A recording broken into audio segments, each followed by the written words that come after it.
Now, if you're suffering from buffering in your videos, buffering in your streaming applications, maybe slow Wi-Fi speeds, then in most cases, you would probably benefit in using an Ethernet, a hardwired connection. Now, unfortunately, most Fire Sticks, Fire TVs, Fire TV Cubes, unless you're talking about the third generation, don't come with Ethernet port built in. Lots of Android TV devices do, but again, some of them may be limited to 100 meg. What are the options?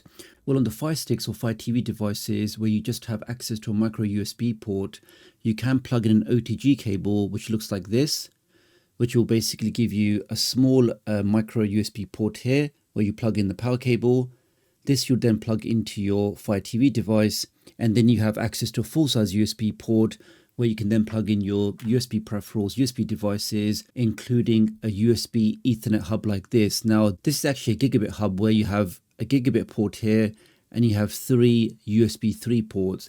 Now, the big issue is on the Fire TV devices and all the Fire TV Cubes, the only port that you have access to is a USB 2 port, because USB 2.0 has that limitation of about 450 or 480 meg. You're never going to get anywhere near the gigabit speed that this port will actually give you.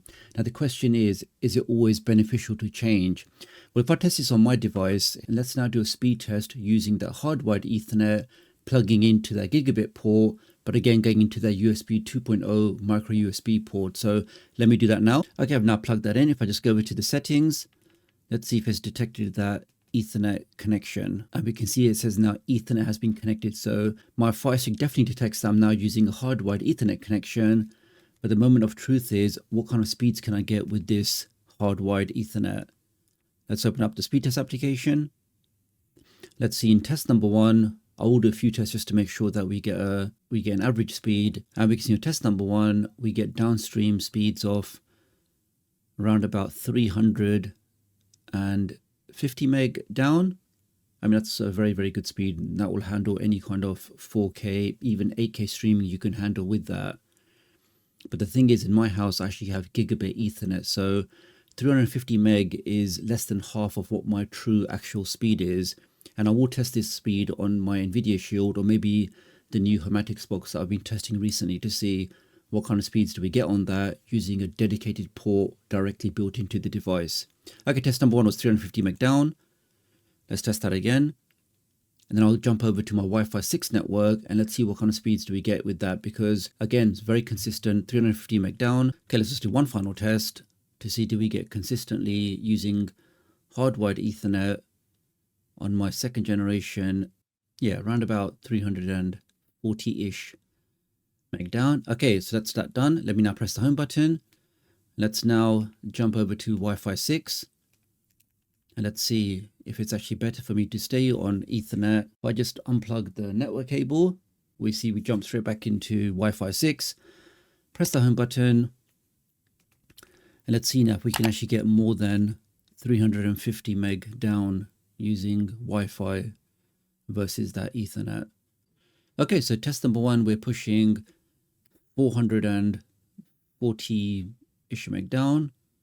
So it's nearly 100 meg more than using hardwired Ethernet. Okay, so again, test number 2, well above 400 meg and getting very close to 440 meg. Okay, so that's 437 down.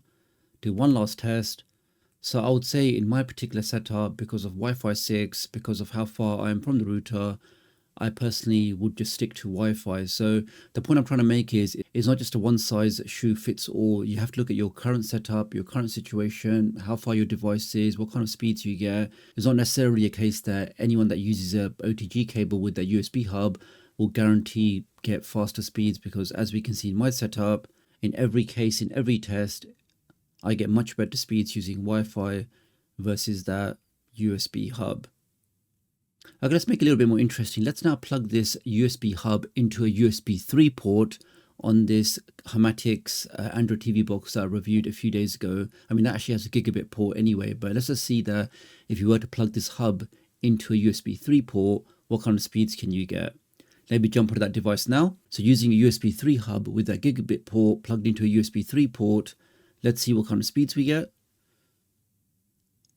I'm hoping it should be faster because we don't have those USB 2 limitations, but you never know with these things. Okay, so test number 1, we can see on this box, oh, that's actually very slow. Okay, so test number 1 using, okay, test number 1 is 196 meg down, which is actually very bad.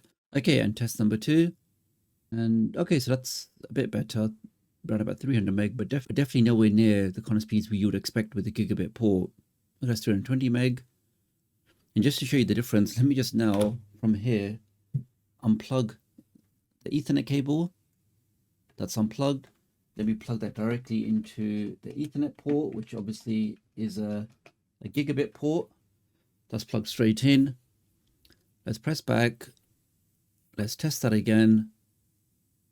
And let's see now what using onboard dedicated Ethernet port versus external hub, what kind of speeds we can get with that. And you can see, guys, I mean, that is just something else. So 100% onboard Ethernet, ideally with the gigabit port, like what you see on the NVIDIA Shield Pro, like what you see on this Hermetics box, is definitely the best. If not, using a USB hub with an OTG cable, you really have to check your speeds. If you do get faster speeds than Wi-Fi, then it's worthwhile using it. But it's definitely worthwhile checking out, because we saw in my setup, I get much better, much more consistent speeds using Wi-Fi than using this hub via an OTG cable. And the speeds were even worse when using this without an OTG cable, plugging it directly into a USB port onto my Hermetics 4K box. It was a bit surprising, but in all cases, it's definitely worthwhile testing to see which particular setup works the best in your particular environment. So that's pretty much it for this video, guys. Many thanks for watching. Do leave me a comment below if you are somebody that uses hardwired Ethernet, or if you're happy with Wi-Fi 5, Wi-Fi 6, what is your current way of connecting when using your favorite streaming device? Do leave me a comment below, let me know, and I'll hopefully catch up with you guys real soon. Thanks.